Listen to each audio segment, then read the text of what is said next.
channel. Welcome back.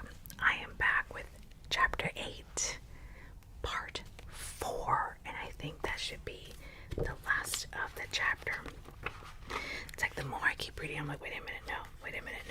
But yeah, so part 4 should be the end of chapter 8. So let's get to it. Let's get in there. Let's see. Okay. I don't think I showed you last of when Tristan was with the bird. So, and then you see the chain. And then this one was here. Okay. Okay, carefully Tristan unwound I think the silver chain, unhooking it from the root while stroking the bird's ruffled plumage with his left hand. There you go, he said to the bird. Go home. But the bird made no move to leave him. Instead, it stared into his face, his head cocked on one side. Look, said Tristan, feeling rather odd and self-conscious. Someone will probably be worried about you. He reached down to pick up the bird. Something hit him, then stunning him. Although he had been still, he felt as if he had just run at a full tilt into an invisible wall. He staggered and nearly fell. Thief, shouted a cracked old voice. I shall turn your bones to ice and roast you in front of the fire. I shall pluck your eyes out and tie one of the herring and to the other to a seagull. To then twin sides of sea and sky shall take you into madness.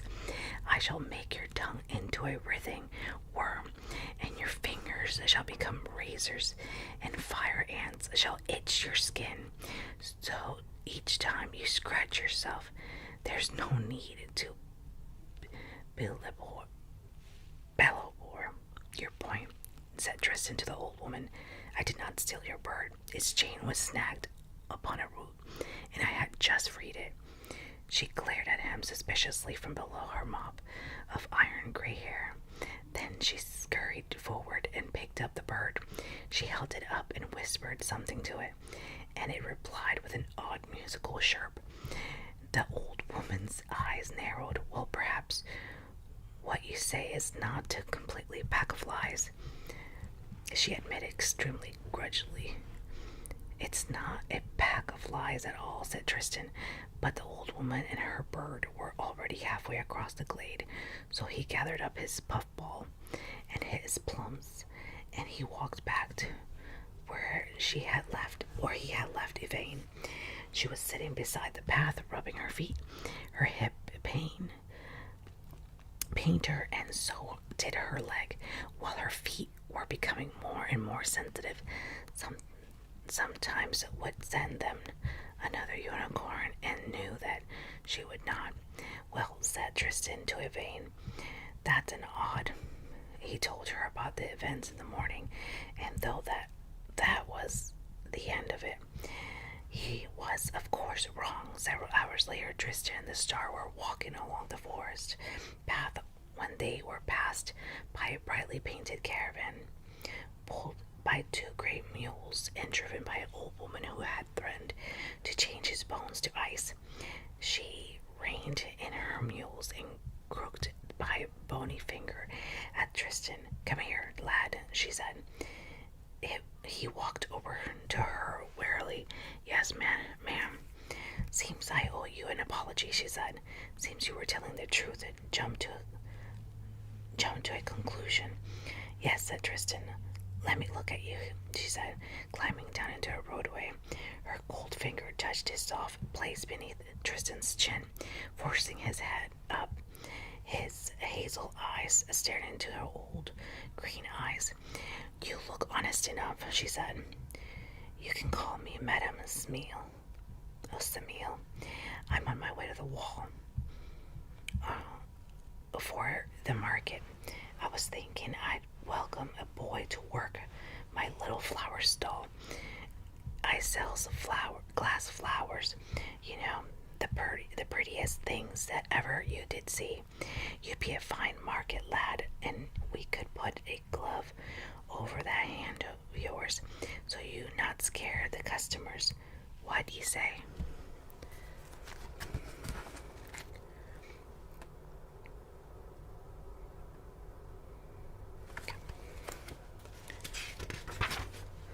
Tristan pondered and said, "Excuse me," and went over to conferred with Yvain. Together they walked back to the old woman.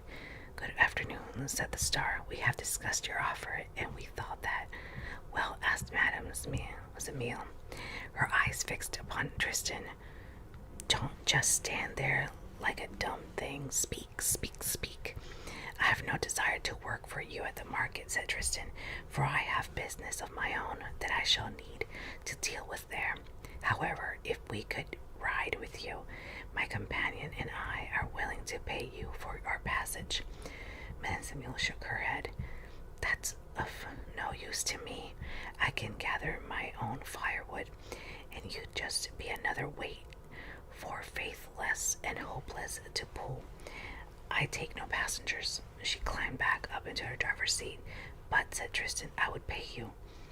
The harridan cackled with scorn. "There's never a thing you could possess that I would take for your passage. Now, if you not work for me at the market at Wall, then be off with you." Tristan reached up at the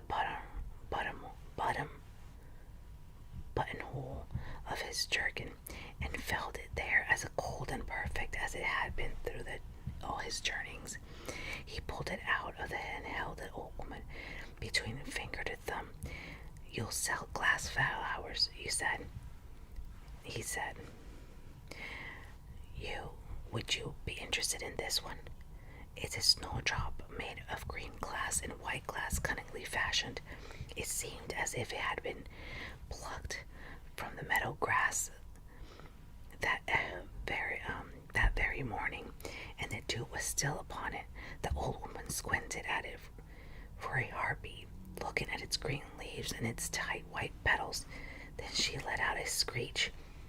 I might have been in anguish to cry of some bird of prey. "Where did you get that?" she cried. "Give it to me. Give it to me this instant." Tristan closed his fingers about the snowdrop, concealing it from view, and she took the couple of steps backwards. He said aloud. "It occurs to me now that I have deep fondness for this flower, which is a gift from my father when I commenced my travels, and which I suspect carries with a tremendous personal and familial importance.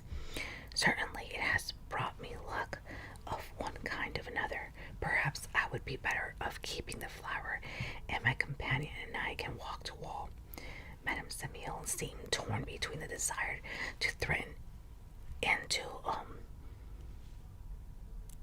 cajole, and the emotions chased each other so nakedly across her face that she seemed almost to vibrate with the effort of keeping them in check. And then she took herself in hand and said, in a voice that cracked with self-control, Now, no need to be hasty. I am certain that a deal can be struck between us." "Oh," said Tristan, "I doubt it.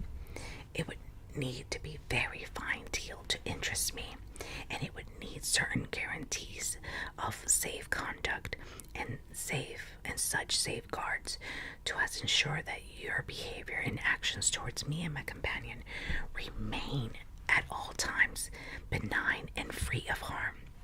Let me see the snowdrop again." The bright-colored bird, a silver chain about the one leg, fluttered out of the open door of the caravan and gazed down at the proceedings beneath her. "The poor thing," said Yvain, "chained up like that. Why do you not see her free, or set her free?"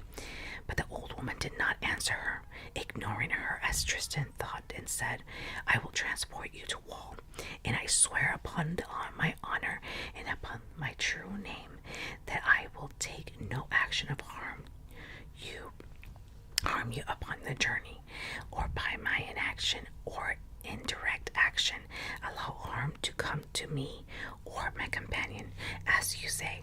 Tristan thought for a moment. He certainly did not trust the old woman.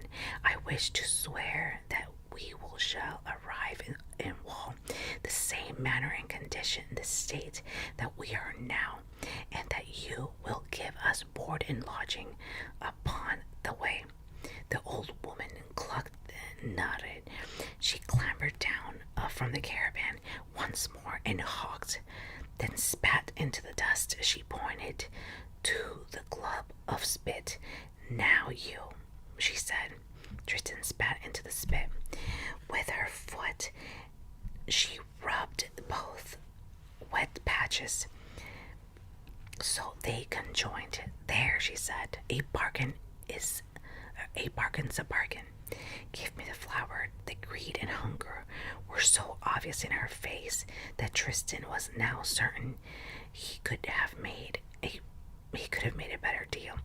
But he gave the old woman his father's flour. As she looked at it, as she took it from it, her face broke into a gap-toothed grin. Why do you think that this is a superior of the one that temple child gave away almost 20 years ago?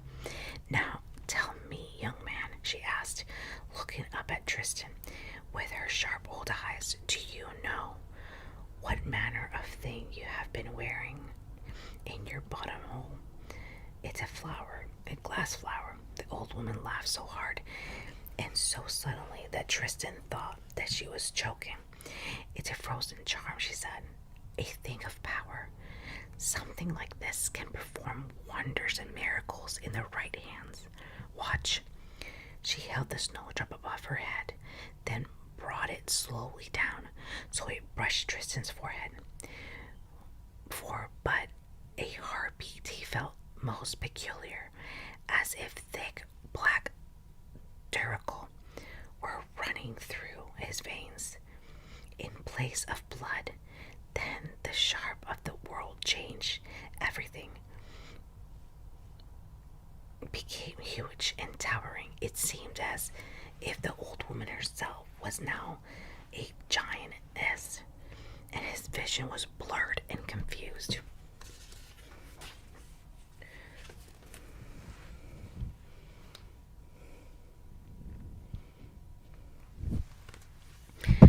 Two huge hands came down and picked him up gently. "Tain't the biggest in the caravan," said the Madame Semille, her voice a low, slow, liquid boom. "And I shall keep to the letter of my oath, for you shall not be harmed, and you shall be boarded and lodged on your journey to Wall." And then she dropped the dormouse into the pocket of her apron, and she clambered onto the caravan. And what do you purpose to do to me?" asked Yvain. But she was not entirely surprised when the woman did not reply. She followed the old woman into the dark interior of the caravan. There was but one room. Along one wall was a large showcase made of leather and pine with 100 pigeonholes.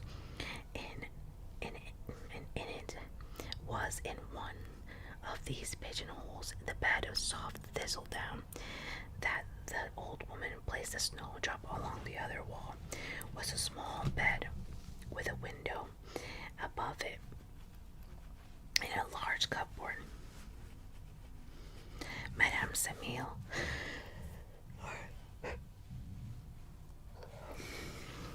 bent down and pulled a wooden cage from the cluttered space beneath her bed, and she took the blinking dormouse from her pocket and placed it into the cage.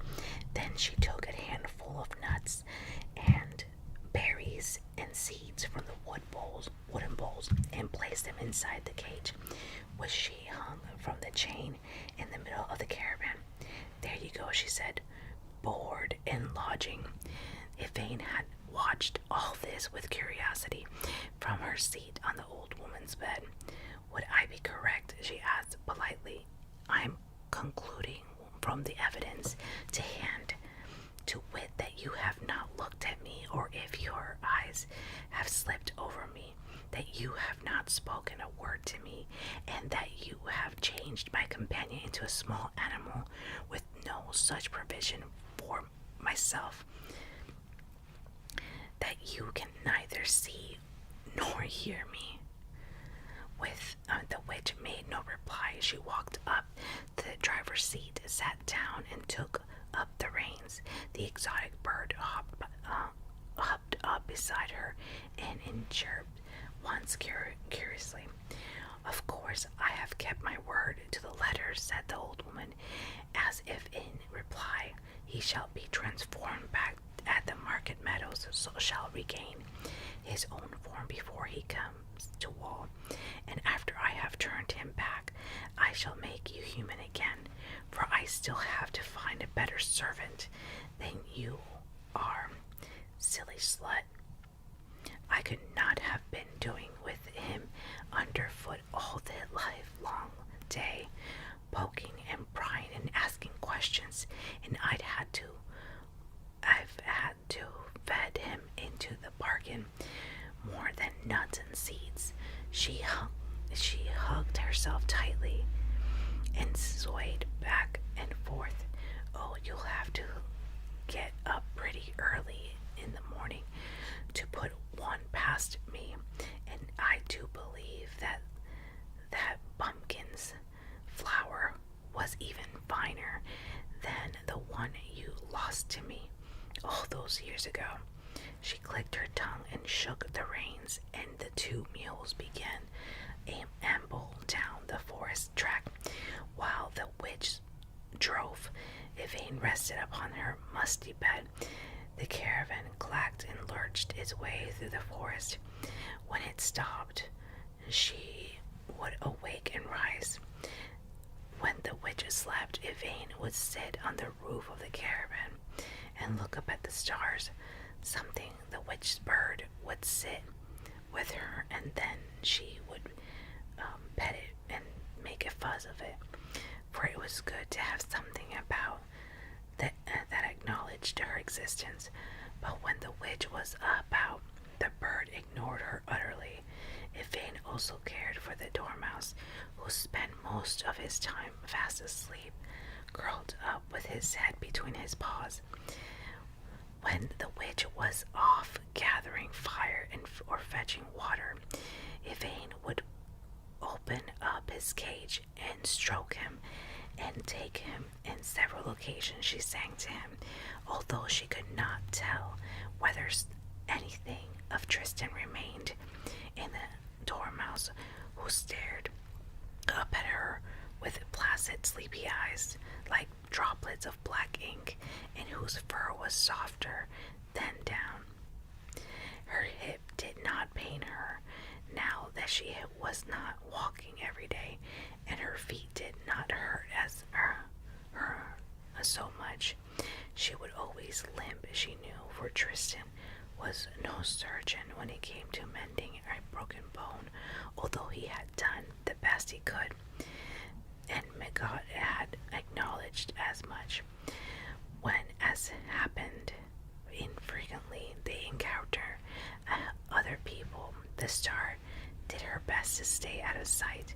However, she soon learned that even should someone talk to her within the witch's hearing, should someone at once, a woodcutter did, point to her and ask Madame Smith about her, the witch never seemed able to perceive Yvain's presence, or even to hear anything pertaining to her existence. And so the weeks passed in rattling, bone-jarring sore of a way in the witch's caravan, for the witch and the bird and the dormouse and the fallen star. Okay, so that was the end of